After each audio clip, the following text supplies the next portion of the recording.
નમસ્કાર મિત્રો, હું છું આપણો જિગ્નેશ બારો. બધાને મારા જય માતાજી, જય જડિયા દાદા, જય મોગલ.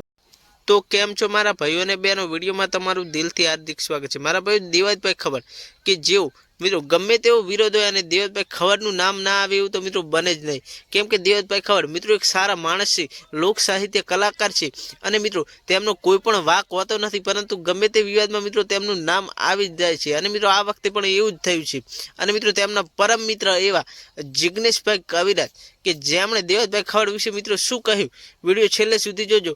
વિડીયો ગમે તો વિડીયો લાઈક કરી નાખજો. ચેનલ પર નવા આવ્યા હોય તમારી આ યુટ્યુબ ચેનલને સબસ્ક્રાઈબ કરવાનું ભૂલતા નહીં. તો મારા ભાઈ તમને જણાવી દે કે જે દેવતભાઈ ખબર કે જેમણે એકી સાથે 2 પ્રોગ્રામ લઈ લીધા મિત્રો આ વિવાદ શરૂ થઈ ગયો છે. અને મિત્રો આ વિવાદમાં સામે એટલે કે દેવતભાઈ ખબરે એફઆઈઆર નોંધાવી છે, ત્યારે સામેની પાર્ટી ભગતસિંહ ચૌહાણ કે જેઓ આયોજક હતા તેમણે પણ દેવત ખવડ ઉપર એફઆઈઆર નોંધાવી દીધી છે. અને મિત્રો આ વિવાદમાં હવે શું થશે, કોની જીત થવાની, કોની હાર થવાની, મિત્રો એ તો જોવાનો આવનારો સમય અને બતાવશે.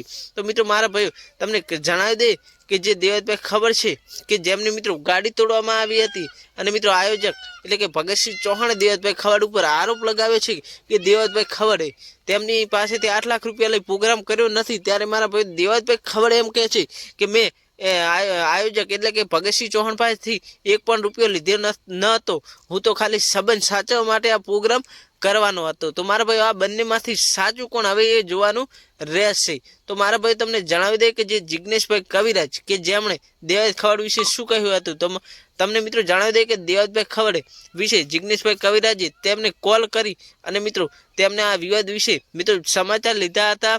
અને જે વિવાદમાં મિત્રો શું થયું, ગાડી કઈ રીતે તોડવામાં આવી, શું હવે શું થશે આગળ, એ પણ મિત્રો બધા જે સમાચાર હતા તે જિગ્નેશભાઈ કવિરાજે લીધા હતા. તો બસ મારા ભાઈ આટલો વિડીયો ગમે તો વિડીયો લાઈક કરી નાખજો. ચેનલ પર નવા આવ્યા હોય તમારી આ ચેનલને સબસ્ક્રાઈબ કરવાનું ભૂલતા નહીં. અને મારા ભાઈ આ ખાસ સોશિયલ મીડિયા આધારિત માહિતી છે, આની અમારી ચેનલ કોઈ પણ જાતની પુષ્ટિ કરતું નથી.